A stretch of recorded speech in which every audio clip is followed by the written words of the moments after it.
साथियों नमस्कार, मैं आपका दोस्त अनिल सैनी। आप देख रहे हैं आपका अपना चैनल यूपी न्यूज सिर्फ सच। पुलिस की गिरफ्त में खड़े ये वो दो साथी हैं जिन्होंने एक व्यक्ति के साथ लूट की वारदात को अंजाम दिया था।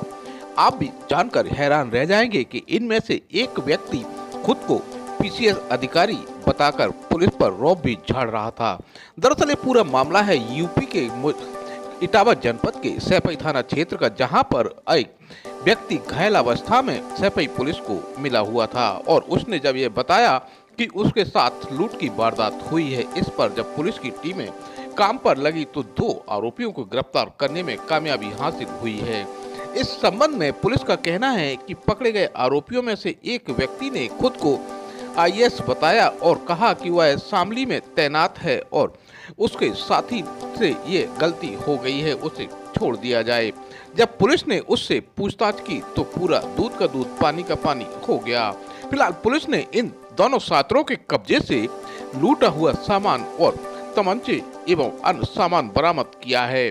इस पूरे खुलासे के संबंध में एसएसपी इटावा ने मीडिया को विस्तार से जानकारी दी। आप भी सुनिए वो पूरी जानकारी। देखिए, ये 10/11 जुलाई की रात में जब सैफई पुलिस गश्त पर थी तो एक्सप्रेस वे पर एक व्यक्ति मिला।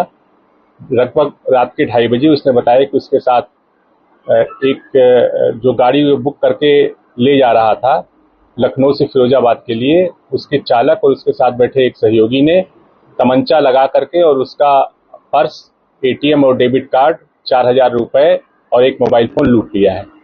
इस पर तत्काल स्थानीय पुलिस सक्रिय हुई और उसका सीसीटीवी फुटेज वगैरह देखा गया और ये लगा कि वो गाड़ी वापस होकर के लखनऊ की तरफ गई हुई है। आज उसी से संबंधित दोनों अभियुक्त अमर पांडे और रामाधीन, ये दोनों पकड़े गए हैं। इनसे लूट का जो एटीएम कार्ड है, आधार कार्ड है, 4,000 रुपए हैं, ये बरामद हो गया है। घटना में प्रयुक्त स्कॉर्पियो गाड़ी बरामद हो गई है। इनके कब्जे से जो घटना में प्रयुक्त अवैध असलाह है वो भी दोनों तमंचे बरामद हुए हैं। इसमें इंटरेस्टिंग पार्ट ये है कि ये जो अमर पांडे है ये यूपीएससी की तैयारी 2023 में कर रहा था दिल्ली में, और वहां से फिर बाद में उसमें असफल होने पर इसके मन में खुराफात आया और इसने एक फर्जी नियुक्ति पत्र बनवाया एसडीएम का।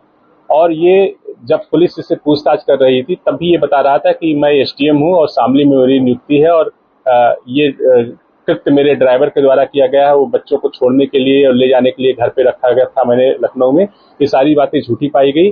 वादी मुकदमा ने भी इनको पहचाना, ये स्वयं ड्राइव कर रहे थे और ये इन्होंने स्वीकार किया कि मैंने ये जो कूट रचित प्रपत्र तैयार किया है इसको टोल टैक्स पार करने के लिए या फिर इसी तरह के आपराधिक कृत्य से बचने के लिए और लोगों पे रौब जमाने के लिए इसने किया था।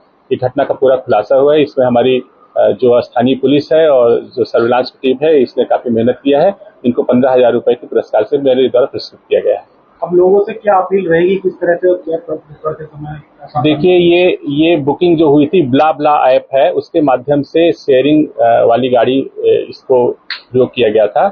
तो लोगों से यही अपील है कि ऐसे किसी भी ऐप के माध्यम से अगर कोई वाहन बुक करते हैं तो कृपया पूरी सावधानी बरतें और अपने लोगों को बता करके रखें ताकि उनका लोकेशन जो है वो पता चलता रहे।